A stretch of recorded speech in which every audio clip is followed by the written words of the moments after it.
Thank you, Mr. Chairman, and also to my friend from Alabama. That isn't the first time that Alabama's beat Georgia this year. I'll just bring that up. So,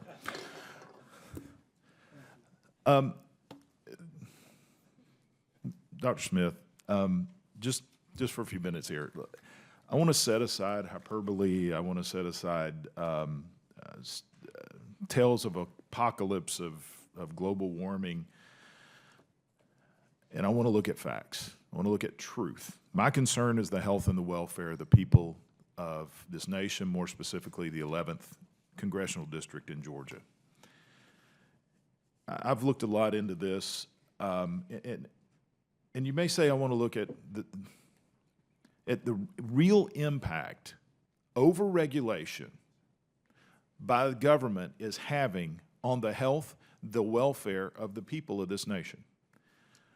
I've testified here before of what I have seen as going throughout the state of Georgia. Let me lay it out to you.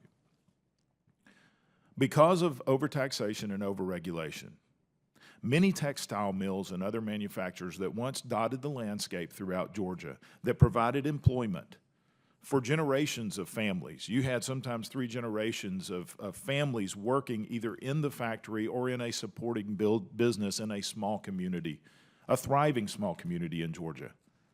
Those plants are now sitting empty because of the regulations that government has imposed upon them, because those manufacturers have moved their operations overseas. Not because of the cost of labor, but because of the hidden cost of overregulation and taxation. As you go into those neighborhoods, you go into those communities, you experience low-income families struggling to get by, and you find poverty-stricken families. Their health is deteriorated, disease is higher, their living conditions are deplorable. Since this administration has gone on a rampage to even further destroy economic advancement in this nation, we have seen that we're trying to come back, but every time the economy tries to recover, we see more regulation coming down the pipe. We've already closed coal-fired plants in Georgia, costing 700 jobs of hardworking individuals because of regulation. Now I read what's going to happen here. We already have some of the highest cost of electricity in Georgia. I have one of the largest coal-fired plants in the nation, 10 miles from my home. It is one of the cleanest. They have exceeded the standards that the EPA has already put out there, but now they're told they have to, even with a greater percentage. They can't get there because they're already employing the best technology out there. It is a very clean operated coal-fired plant. They can't get there. It is going to shut down, costing another 2,000 jobs. We will see more of this poverty continue. When you look at the average American family is already paying $15,000 in hidden regulatory taxes, that causes them to have to take other means to get by. As we're going to see another 17%, as according to your report, a 17% estimated increase in the cost of electricity, I guarantee you families will supplement that electricity in the cold months by burning alternate fuel in their homes, in their fireplaces. It happens every year. Every time we have a price increase, there are more home fires, there are more people burning, and I can imagine, and I've had others testify, that burning wood in a fireplace creates more carbon into the atmosphere than the footprint of a coal-fired plant does for that home. But we know through studies that increases asthma. The reason Gina McCarthy testified that pollution isn't a contributor to asthma, because it isn't. The World Health Organization says there's not even a clear link.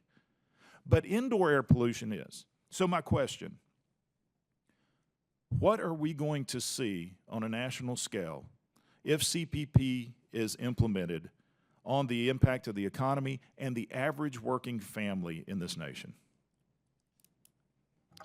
The costs that I've been reporting and estimating are average costs across the whole average consumer, and they're substantial in their own right, but regulations are regressive. The costs of regulations, especially regulations on energy, are regressive in their impact, and that's what you've been describing.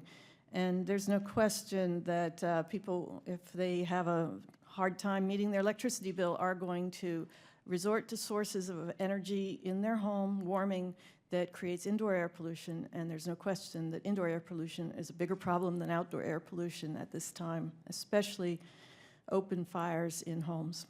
Okay, thank you. And Mr. Chairman, I would love to continue on with this, but I see I'm out of time, so. If you have another question, feel free to. I would real quickly. Ms. Dykes, my question to you would be, are we prepared to handle the increased cases of disease, the health risks that this type of situation, I'm telling you, I'm dealing with facts, not studies that the EPA does that won't even give us the data on the studies. I'm not talking about scientific studies. You can study all day long. The facts are the reality of what's on the ground in my district, across the nation. When there is economic downturn, when there are people without jobs, poverty goes up, living conditions go down, you see pollution, you see unhealthy living conditions in the home, and health risks go up. Are we prepared as a nation to deal with the increase of the health that this downturn of this plan will give us? For what, 0.03% decrease in global temperature? Yeah, 2 or 3 hundredths of a. 3 hundredths, okay.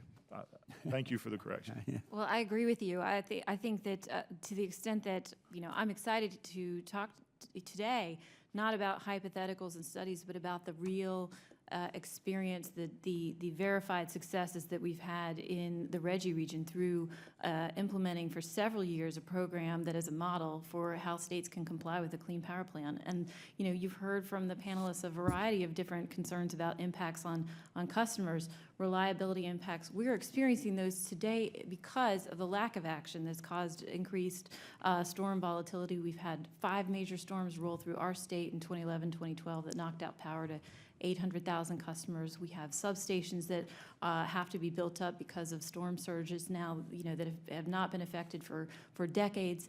And the ability to reinvest proceeds from the sale of carbon allowances is what gives us our greatest tool to help low-income customers through energy efficiency programs to weatherize their homes and reduce their electricity bills. And so it's I think those are demonstrated successes from our program. And I think Dr. Smith wanted to respond as well. There's certainly possible that when you start to tax energy, to take some of those tax revenues, as Connecticut is doing, and recycling them back to helping households, even low-income households, to reduce the impact on their bills. But another problem with weatherization and the like is that, in fact, that can increase the problem of indoor air pollution.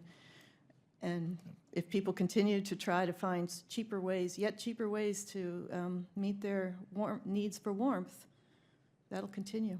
And I may conclude, Mr. Chairman, that these credits and help for low income is a good idea, but when they have no job and they can't pay their bills, period, a little bit of help doesn't go a long way. Thank you, Mr. Loudermilk. That concludes our hearing.